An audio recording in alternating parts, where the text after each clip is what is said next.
rinig, nabasa. But tayo po is, lagi po tayo nagpapalakasan, lagi po tayo nagkakamali, lagi po tayo nanghihina minsan. Kaya ito po is a reminder po sa atin, no?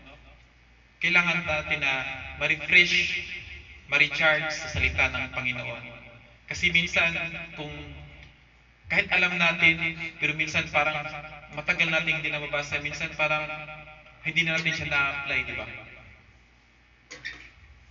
Minsan parang nalalayo ka doon sa salita kasi yun nga, hindi mo siya nababasa. Kaya ito po is, kahit alam po natin na alam na, but tonight po is ni-remind po tayo ng Panginoon. Sabi niya na kung, and whenever you stand in praying, no? Ito po is, sabi niya is pag nagpi-praise, pwede nakatayo. But ang sabi ng Panginoon, the best po yung nag-kneel down ka. So, ibig sabihin dyan, it's all about prayer. Kung tayo daw po tayo po is nanalangin, sabi niya, if you have anything against anyone, forgive him. So, nanalangin tayo sa Panginoon, alam natin na yung panalangin po natin is hindi po sasagutin ng Panginoon kung sa sarili po natin mayroon po tayong mga karumihan. Alam po natin na yung karumihan is kasalanan at siya po yung naghihindrance para makalapit po tayo sa Panginoon. Sa yung nagsilbing pader, di ba? Nung hindi po tayo Kristyano, nung wala po tayo sa Panginoon po is hindi tayo makakalapit ng dahil sa kasalanan. Amen? So, ganun din po. No? Nung tinanggap natin ng Panginoon, tayo po ay nagkakasala at tayo po ay manalangin sa Kanya at hindi tayo nagpapalinis before nalalapit po tayo sa ating pong Panginoon. Ganun din po, hindi po. So, kaya nagtataka tayo na parang, Lord, ang tagal ko ng panalangin to, bakit po ito is hindi po sinasagot na alam mo naman sa sarili mo na mabuti to siya, di ba? It will glorify the name of our Lord kung sasagutin. Pero bakit hindi mo sinasagot? It's because sa atin pong sarili is marumi. No, sabi diyan, against anyone, forgive him. So, kung may mga kapatid po sa atin pong buhay, no?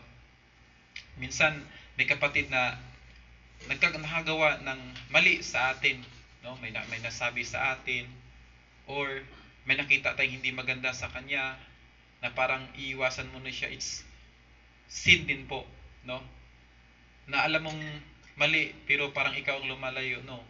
Kung tunay tayong anak ng Panginoon at kapatid ang turing natin sa bawat isa, it's because we are a child of God, dapat mahal natin sila, di ba?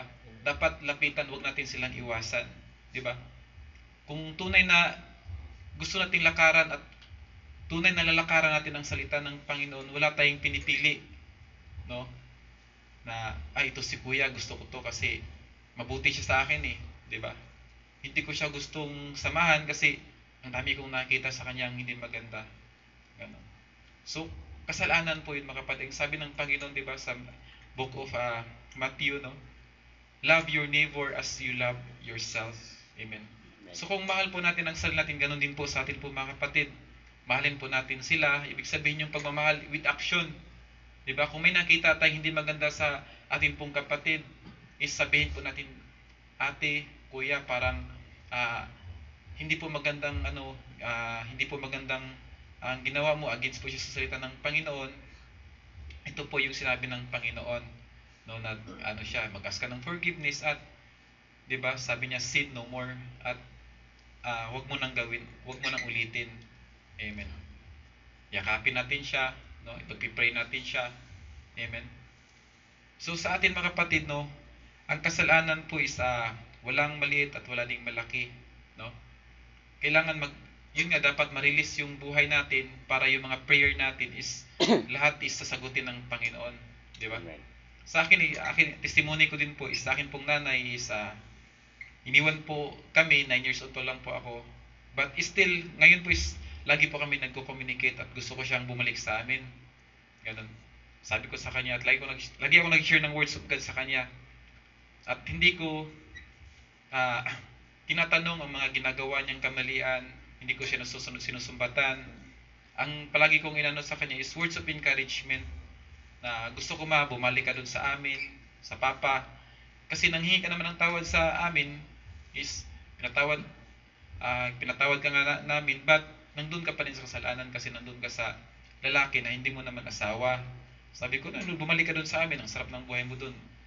May bahay, libre ang kuryente, libre ang wifi, libre ang food, wala kang mang isipin eh. Ganun. Pero kaya ayaw niyang bumalik kasi nagsugal kasi ang mama ko eh. Sa amin wala namang sugal. Kasi yung mama ko is nagiinom eh, sa amin wala namang inom. So yun yung dalawang lang na kaya hindi siya but still nagko-communicate, hindi ako mahal ko ang mama ko eh. So walang kondisyon yung ko, kaya ako palaging nagko-communicate sa kanya because hindi ko tinitingnan yung ginawa ng mama ko kasi pag tinitingnan ko siya parang ayaw ko na siyang kausapin, di ba?